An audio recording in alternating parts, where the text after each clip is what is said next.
Hahanapin natin yan, tutulungan ninyo. Hindi folding bed ang ating ibibigay, medical bed. At pag ang governor ay lumabas, laging kasama ang staff ng Provincial Treasurer's Office. Laging kasama ang PIO para may video kung saan napunta ang dala kong pera, at kasama rin ang Provincial DSWD. Mga pangkaraniwang empleyado ng Kapitolyo, kung magbigay ay 45, 60, 80 mil. Pag ako ang gobernador, ay lalo na.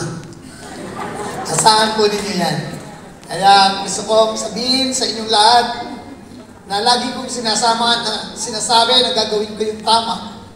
Pero gusto kong sabihin sa inyo na sa buong Pilipinas, may kinikilalang isang local government unit na 5 taon na binigyan ng parangal. Seal of Good Financial Housekeeping. Even 1 peso. Walang isyong korupsyon sa bayan ng mataas na kamay. At kung tawagin, ito ay good governance. At may last na sasabihin ko sa inyo, ang bayan ng mataas na kahoy ay benchmarking. Pinupuntahan ng mga city, ng mga munisipyo ng buong Pilipinas. Ito ang sabi ng DILG para makuha ang aming formula. Paano namin napapaunlad ang aming bayan?